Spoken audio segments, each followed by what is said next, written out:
जी मित्रों, नमस्कार। लक्ष्य जीएस करिकुलम में सारे मित्रों का बहुत-बहुत स्वागत है। आपको पता है कि यूपी ट्रिपल एससी का एग्जाम कल हुआ है और उसमें एएनएम का पेपर जो पूछा गया था, वो बहुत ही गजब बनाया गया था। मैं कहना चाहता हूँ लोक सेवा आयोग, यूपी ट्रिपल एससी अधीनस्थ सेवा चयन आयोग से कि वहाँ के अधिकारी जब पेपर बनाते हैं तो उनको पता-वता नहीं रहता है क्या कि पेपर का सिलेबस क्या है, बच्चों को क्या दिया गया है, बच्चे तैयारी कर रहे हैं और आप पेपर क्या बना रहे हैं। पेपर का सिलेबस कुछ और देते हैं, पेपर में पूछा कुछ और जाता है और जो बच्चे हैं वो क्या करें फिर? और पेपर बहुत ज़्यादा होपलेस करने वाला होता है। आपको पता है कि किस तरीके से बच्चा 2 साल, 3 साल जम करके मेहनत करता है, रात-दिन लगा रहता है, सिर्फ़ एक नौकरी के लिए। और जब पेपर आता है तो पता लगा 40 से 50 क्वेश्चन ऐसे आ गए जो कि उसने पढ़ा ही नहीं था, जो सिलेबस में था ही नहीं। तो ये भविष्य के साथ खिलवाड़ है।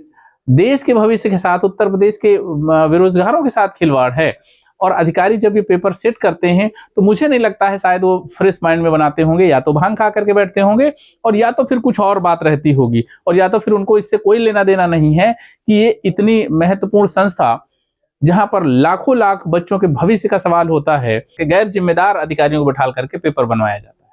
तो कुल मिलाकर के आज मैं आपको दिखाऊंगा कि एएनएम की भर्ती जो आई थी उसमें भविष्य के साथ बच्चों के किस तरह से अधिकारियों ने खिलवाड़ किया है। ठीक है ना, मैं कुछ पेपर दिखाता हूं। देखिए ये पेपर हुआ था कल और पेपर में जो है ये सारे इंस्ट्रक्शन के साथ में बहुत सारे ऐसे क्वेश्चंस जहां पर कि उत्तर प्रदेश का कोई भी सिलेबस नहीं था। जो आपने सिलेबस दिया उसमें उत्तर प्रदेश का कहीं नामो निशान नहीं था और ऐसे खतरनाक क्वेश्चन उत्तर प्रदेश के पूछे गए हैं। आप समझ सकते हैं अमरोहा जिला का नाम क्या था, है ना। और साथ में पूछा गया उत्तर प्रदेश देश की पारंपरिक फर्रुखाबाद ब्लॉक प्रिंट, है ना, ये इससे संबंधित था। और पूछा गया उत्तर प्रदेश का राजकीय पुष्प जिसे जंगल की ज्वाला कहा जाता है, वास्तविक नाम क्या है। ये इस तरीके के क्वेश्चन पूछे गए हैं। अब ये क्वेश्चन आप समझ सकते हैं कि बिना पढ़े तो होना नहीं है।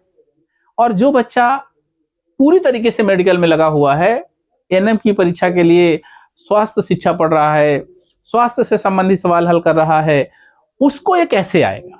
यूपी ट्रिपल एससी ने अपने सिलेबस क्या डिसाइड किया था मैं आपको दिखाना चाहूंगा।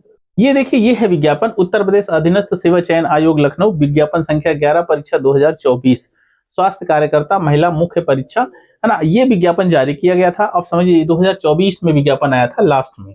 2024 से लेकर के आज 2026 है। ठीक है, जनवरी 2026, इतने दिन तक बच्चे ने इस परीक्षा का इंतजार किया और जी तोड़ मेहनत करी। और मेहनत करने के बाद 5272 पदों के लिए उम्मीदें थी कि वो सिलेक्ट होगा, अच्छा पेपर जाएगा, यहीं से क्वेश्चन आएगा, कहीं नहीं गलत होगा।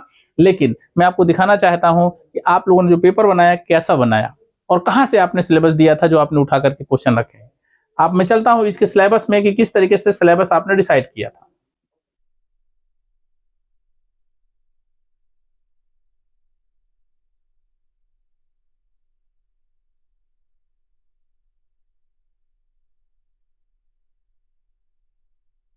देखिए ये एक विज्ञापन, उसी विज्ञापन का इसके लास्ट विज्ञापन में लास्ट पेज लगा हुआ है सिलेबस का और उसमें दिया हुआ है संबंधित परीक्षा योजना एवं पाठ्यक्रम। पाठ्यक्रम में आपने स्पष्ट दिखाया है, राजेश प्रताप सिंह विशेष सचिव हैं उत्तर प्रदेश शासन से, इन्होंने अधीनस्थ सेवा चयन आयोग को एक लेटर लिखा था कार्मिक अनुभाग 3 की तरफ से और 3 जनवरी 2021 के इस लेटर में प्रॉपर इन्होंने सब्जेक्ट क्या क्या पूछा जाएगा इस परीक्षा में ये पूरी तरीके से उल्लिखित किया था। ठीक है, परीक्षा योजना रहेगी विगत विषयगत ज्ञान, मतलब विषयगत जो इन्होंने विषय दिया हुआ है उस विषयगत ज्ञान से प्रश्नों की संख्या 100 और निर्धारित कुल अंक भी 100 रहेंगे और 2 घंटे का मतलब 120 मिनट का ये पेपर रहेगा। अब समय अवधि यहाँ दिया हुआ है, ऋणात्मक अंक दिए जाएंगे, सारी चीजें दी गई हैं और लास्ट में ये पाठ्यक्रम दिया हुआ। आप समझिएगा ये पाठ्यक्रम मुझे लगता है अच्छे से दिख रहा होगा आप लोगों को। स्वास्थ्य के निर्धारक तत्व, भारतीय स्वास्थ्य समस्याओं का बाह्य रूप और योजनाएं, एससी पीएचसी सीएससी, है ना, जिला अस्पताल का संगठन, स्वास्थ्य संस्थाएं, 5 में दिया है स्वास्थ्य कार्यकर्ता, एएनएम के लिए आचार संहिता। ये पूरे के पूरे आप मुझे जरा दिखाओ कहाँ यूपी लिखा हुआ है और कहाँ कंप्यूटर का सिलेबस है इसमें।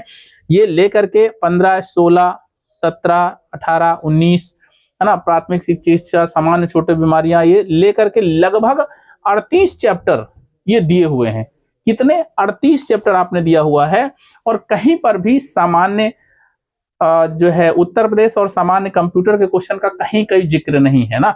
38 चैप्टर पढ़ पढ़ करके बच्चा पागल हो गया एक साल और 1 साल बाद जब वो पेपर देखता है तो पेपर में ऐसे खतरनाक क्वेश्चन कंप्यूटर के और यूपी स्पेशल के रखे जाते हैं जिसको देख करके पूरी तरह से टूट जाता है। तो महोदय, मैं आपसे ये कहना चाहता हूं कि आप बच्चों के भविष्य के साथ खिलवाड़ मत करें।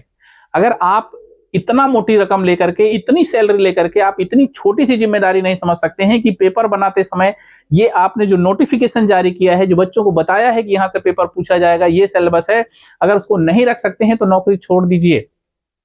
आप उन जो है देश के भविष्य के साथ खिलवाड़ मत करिए। बहुत सारे अधिकारी हैं जो जिम्मेदारी तरीके से काम करना चाहते हैं, उनको अवसर दीजिए। यूपी से मेरी यही अपील है कि अगले जितने भी पेपर हों उनमें बहुत संजीदगी से, बहुत ध्यान से पेपर बनाएं और बच्चों के भविष्य का ख्याल रखें। जय हिंद।